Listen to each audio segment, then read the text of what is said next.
you basically wanted to ask, what do people want out of this Browns season? That was something that was top of mind for you today.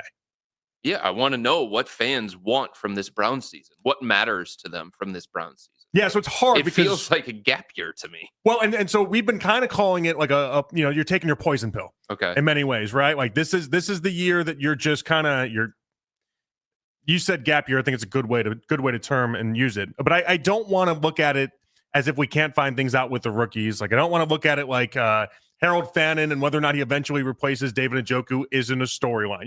I don't want to look at it like how does Judkins and Sampson replacing Nick Chubb and Mixon with Jerome Ford isn't a storyline. Because like there are things that we're building towards and moving forward. Mason Graham impacting the defensive line with Myles Garrett. Does it turn the two of them into one of the best defensive lines in the entire sport? Like I think there are so many different things that we can look at just in relation to the rookies. But I do understand why you asked the question and how you asked the question, because what I want out of this Brown season more than anything is to find out whether or not any of these quarterbacks matter.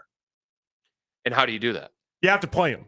That's the point. You have to play them. So what comes with that? Well, so what comes with that is finding out at some point whether or not Shedeur Sanders can at least have he needs to have an opportunity, but getting him the reps, getting him the opportunities, getting him the chances to go ahead and actually show you that he can be the quarterback that you'd want him to be and being a franchise quarterback. And if he's not, that's your answer too. The cool thing about a 5th and a 3rd round pick between Shedeur and Dillon Gabriel is they don't have to succeed. Right. They don't have to. You can throw it away. You got 2 first-round picks in the upcoming season. You can go in that draft and you can find your guy.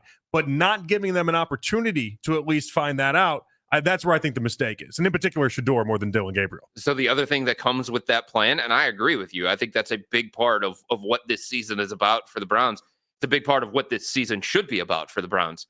But what comes with that is a lot of losing and a lot of pain on Sundays and a lot of bad football. I'm mentally prepared for that. I think a lot of the fan base is as well. I think the national media has done an unintentionally really good job of preparing everyone. When Vegas says you're a 5.5 win team, when PFF has you as the 32nd best roster in the entire NFL, when the FPI says you have the highest chance of landing the number 1 overall pick, like they've been repeatedly bashing us over the head with the idea that this Browns team is not going to be very good. So like if you're expecting wins after everything we've heard this offseason, then your expectations just are never going to be anything but winning football. And it's a wrong place to live right now. The other thing that I keep going back to, Jonathan, is when you talk about the quarterback competition, if you want to call it the quarterback competition, I don't know that it's about who's going to give them the best chance to win on Sundays. Yeah, so I want to ask you in particular about this because you spend so much time around professional athletes, and so the psyche attached to this I think is very interesting. Like, at what point does Kevin Stefanski balance out needing to win games, not only to keep his own job, but also keep everyone there invested and thinking that they're actually going out there with the best chance to win, versus how do you find out some of the answers? The answers to these questions with the rookie quarterbacks that we're talking about. That's why if you made me guess, I'd say Joe Flacco starts week 1 because I think Joe Flacco looks the best out of these quarterbacks right now. But what does that do for you long term? What does that do for you? That's the problem. What it does. What do you gain from that? Well, it serves Kevin Stefanski and it serves the locker room. I think the hardest thing Stefanski is going to have to do in finding everything out over the next couple months is looking and seeing Joe Flacco be the guy that's been in the NFL for 18 years and has had success. And according to everyone at camp, looks the very best out of these quarterbacks. And that could change. But as of right now, if he stays looking the very best, how do you say that guy's not getting a start?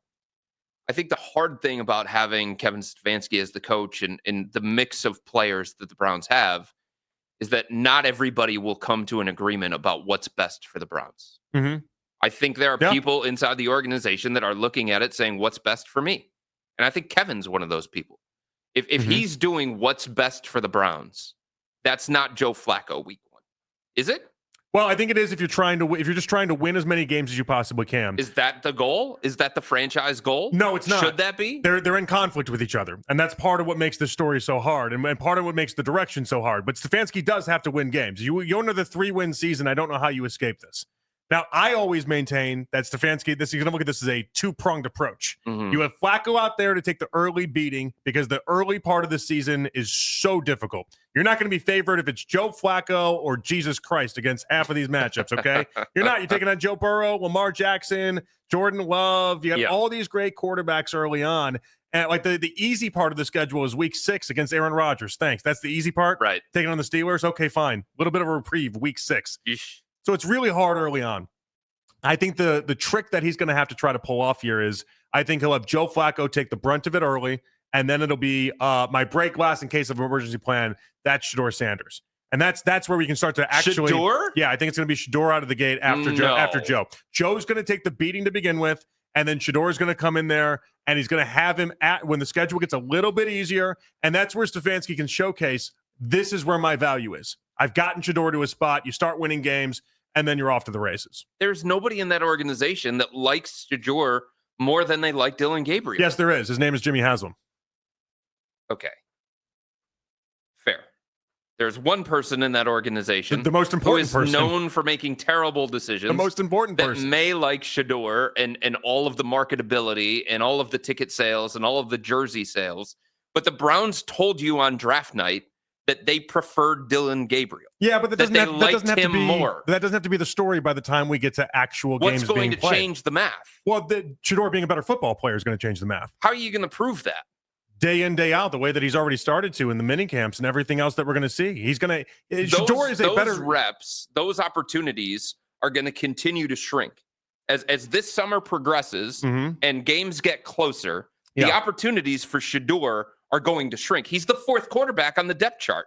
How many reps do you think those guys get? Well, How many opportunities do you think those guys get? Do they play with the ones? Listen, I don't think it's impossible to look better than Dillon Gabriel. I mean, you're acting like Dillon Gabriel's like a second-round pick or something, or a first-round pick. He was a reach as a third-round pick. He was projected to be a 6th or a 7th. By you. No, not by me. Not by the organization. The organization is telling you. The resounding thought process around the NFL was that he was a 6th or 7th round pick. They took him in the 3rd round. Doesn't matter. Well, it shouldn't matter 3rd or 5th round anyway. If Shedeur looks better, then Shedeur looks better. In early returns, he looks better than Dillon Gabriel right now. I think you're missing a variable. All right, what's that? The Browns were the team that drafted him, okay? Yeah. They liked him better than Shedeur. They had an opportunity to pick Shedeur or Dillon Gabriel. Yeah. And they took Gabriel, and they have their reasons for it. So it doesn't matter what New York thinks. It doesn't matter what the Steelers think. It doesn't matter what NFL insiders think. The decision makers for this organization chose him. So that means the other one, Shedeur, is fighting an uphill battle, and he's going to have to do something to change the equation between him and Dillon Gabriel. And that's what the next 3 months are about. That's the reality and of it. That's what the next 3 months are about. Is him actually showcasing the talent that he displayed all throughout college and then being that better quarterback than Dillon Gabriel. But I don't know that he's going to get that opportunity. That's what I'm saying. He's 4th. He's 4th on the pecking order right now. Well, and this is one of the problems I have. This is one of the problems I have with the 4 quarterback setup to begin with anyway, is that you've already just axed away the amount of reps and the amount of opportunities that any of these guys are going to have to showcase their worth. Now, they're doing 2 different practice fields for a reason. It's a very unconventional thing. It's not something I've ever seen them do in Berea before, where they have multiple fields set up and they have multiple situations happening all at once. Like, they understand that this is unconventional and they got to take unconventional approaches. I just see Shedeur as that much better of a quarterback than Dillon Gabriel, but that it's going to wash out in the next 2 or 3 months. Well, again, it's been a month already, and every person that has been around this team in the slightest bit says Shedeur looks a million times better than Dillon Gabriel. Like, they can put the blindfold on and pretend like it's not reality. There's a reason why Shedeur was a more I'm not even going to say decorated college quarterback, because that's insane. I don't even want to go down that route. But why all the projections had him, if you were even negative on him in the 2nd round, and for Gabriel, it was 6th or 7th round. Like Shedeur has a ceiling that is much higher than Dillon Gabriel. His skill set is much better than Dillon Gabriel. And so he's got 3 months to showcase to the Browns why that is. And right now, I think he's done a great job doing so. 216-474-0092. Man, people are like, oh, you're just a Shedeur honk. And there I go, just displaying my Shedeur honkness. But it's not about just putting a blindfold on. It's about the fact that they like one guy better than the other. And they've told you that. So that guy that they like better is going to get more of a benefit of the doubt. That guy that they like better is going to get a longer leash. That's how it works. Yeah, I don't know that they have to be. And I don't know that they'd be a prisoner to that. Because if you can like somebody more in April, and maybe they liked him more because they didn't like all the things that came with Shedeur, and they're like, all right, we'll take Dillon Gabriel in the 3rd round because we know that he's a long-term project, and we can try to make this all work and everything that happens. And then the 5th round came, and they're like, all right, Shedeur's there. We're going to take him. And we have theories attached to that, by the way. Sure. And that goes back to Jimmy and everything else in between. The reality is that Shedeur's got an opportunity over the next 2 or 3 months to showcase why he's a better quarterback than Dillon Gabriel. And the early returns right now is he's done everything to show you that. Now, I know it sucks. Against air. Well, again, no pass rush. He's only excelled at every opportunity that he's been given right now. I mean, like you said it yourself, they're giving him limited chances, but he's done it consistently throughout this little stretch. And my belief here is that he's going to consistently do it. And beating Dillon Gabriel, my goodness, if he can't look better than Dillon Gabriel by the time the season gets underway, right, then he's got no chance of ever being anything in the NFL. Why can't you just try to wrap your head around the fact that other people think Dillon Gabriel is better? That seems too impossible for me right now. Because Dillon Gabriel's not good at football. Dillon Gabriel's never going to be a starting quarterback in the NFL. Shedeur might never be a starting quarterback in the has NFL. Starting caliber talent. Dillon Gabriel's never displayed that ever, and he's built like an Oompa Loompa.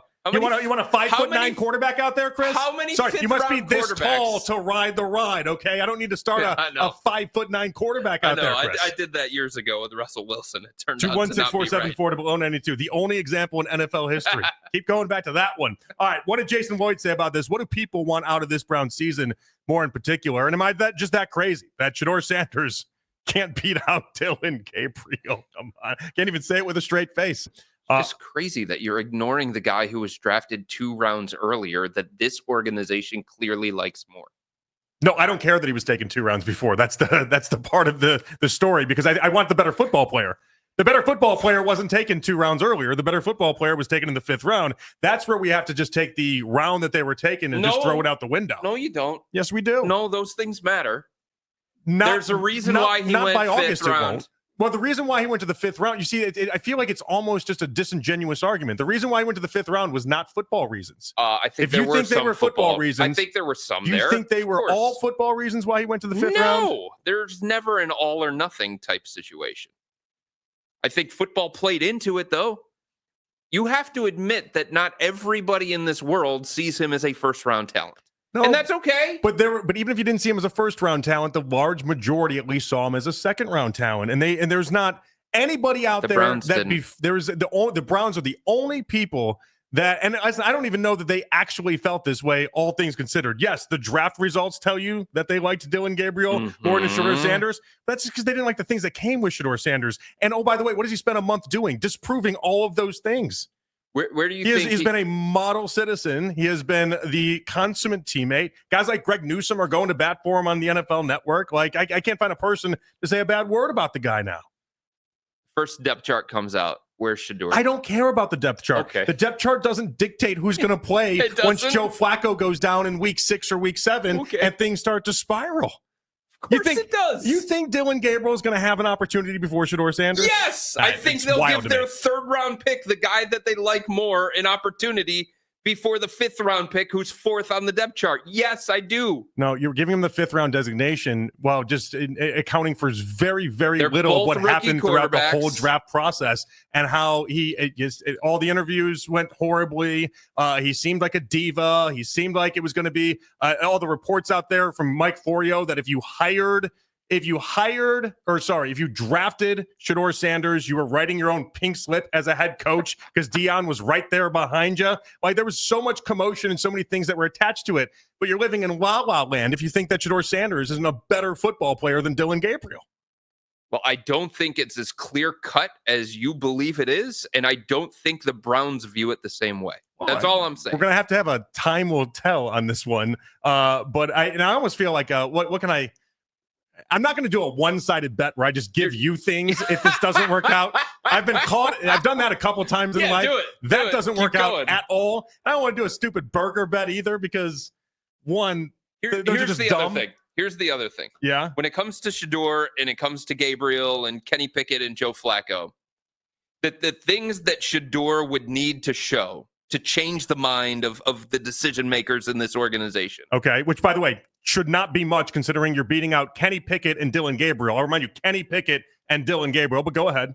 Actually, by this logic, because they invested a 5th round pick in Kenny Pickett, is Kenny Pickett behind Dillon Gabriel as well?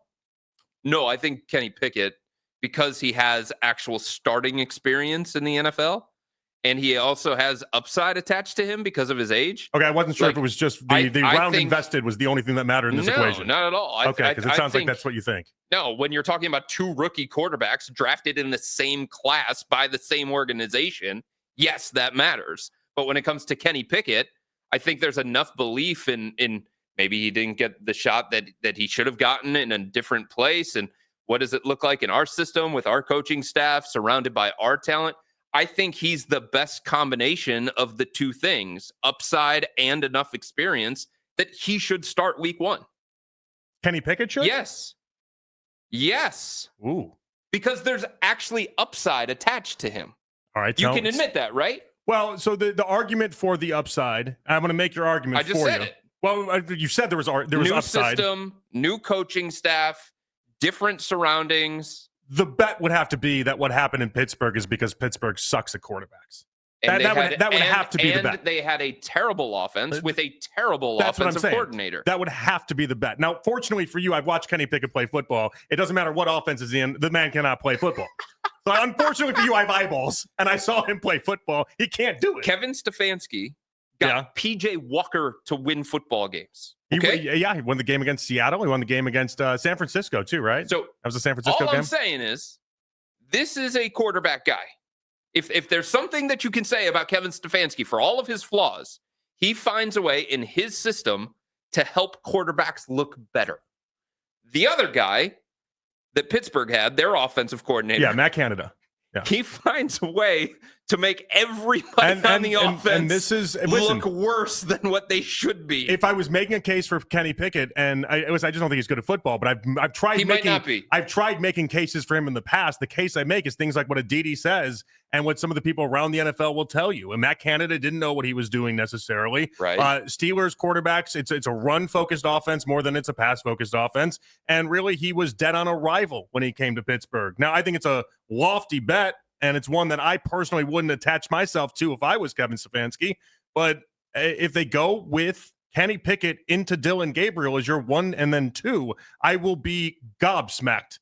I will be as shocked gets. I would just like to point out that the guy you really like was a 5th-round pick. Yes, you've established the round that he was selected in. Kenny Pickett was a 1st-round pick. Yeah, yes. The NFL was traded for a 5th-round pick. That's correct. Yeah. But the NFL at one point determined that he was a 1st-round pick. The Steelers determined he was a 1st-round pick. So the same way the Browns determined that Dillon Gabriel was a 3rd-round pick, despite no one believing Kenny Pickett was a 1st-round pick or that Dillon Gabriel was a 3rd-round pick. So there's a little bit more pedigree behind Kenny Pickett than there is with Shedeur Sanders. I don't care about his pedigree. We watched him play football. Okay, but like pedigree, it gives you hope. It gives you a little bit of optimism that something else is in there if we bring him to our place and we pull that out of him. You are one of very few. So if you're talking about a combination of upside and readiness for week 1, that's not Joe Flacco. Listen, buy all the Kenny Pickett stock Dillon you Gabriel. want. Listen, if you think I'm buy all stock. the Kenny Pickett stock you want, I'm just not invested.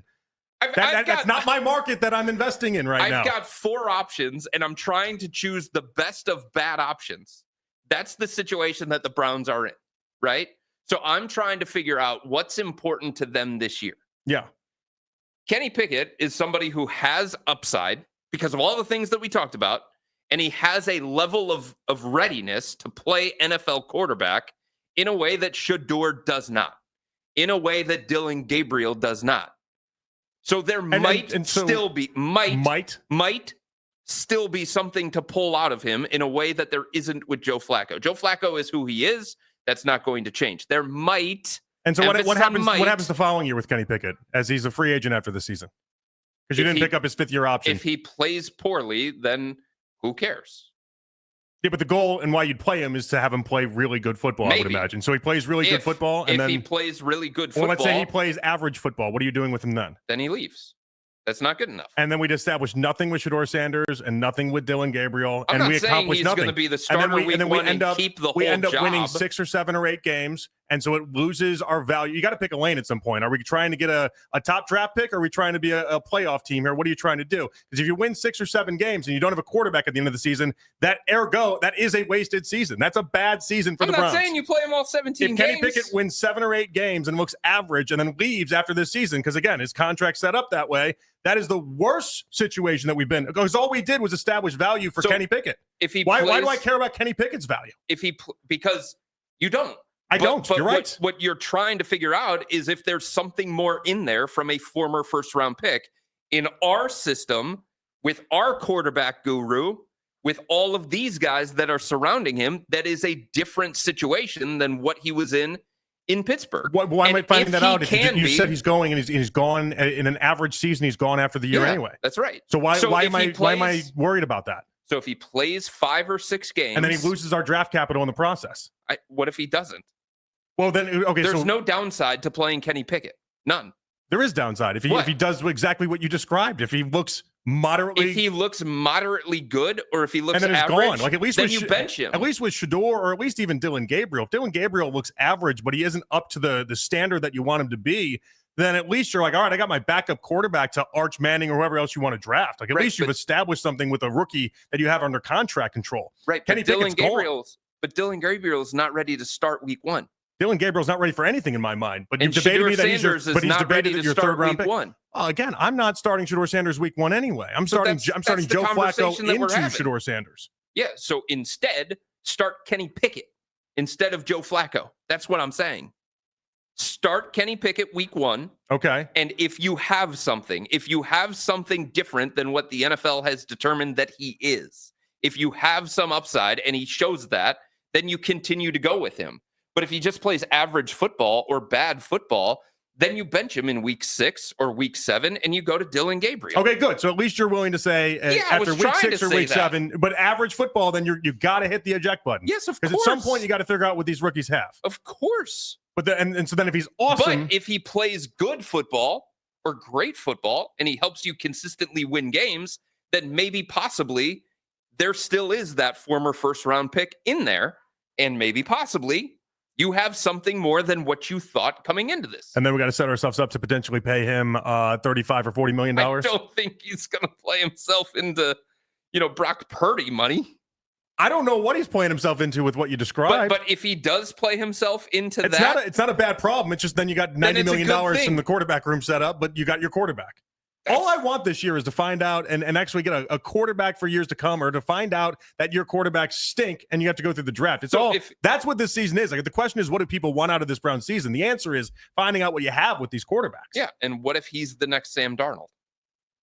Well, that's what you just described. So that's what I'm saying. Give him a chance. But Sam Darnold's playing football for another team now. The Vikings upped Sam Darnold's value to then have him play football for another team. They didn't know what they had, and they had already drafted somebody high. In this case, the Browns did not draft somebody like J.J. McCarthy.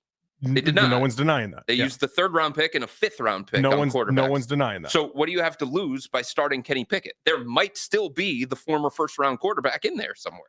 There might be. I don't know. Yeah, but the problem is if you throw Kenny Pickett out there when Joe Flacco looks much better all throughout these training camps and all throughout everything leading up, if he still looks the way he does right now, where every report says he looks significantly better than everybody else out there, what are you telling the locker room in that instance? Well, we had to see what Kenny Pickett has. You're telling them that this season is not entirely about winning football games. And you just have to be man enough to admit that as an organization.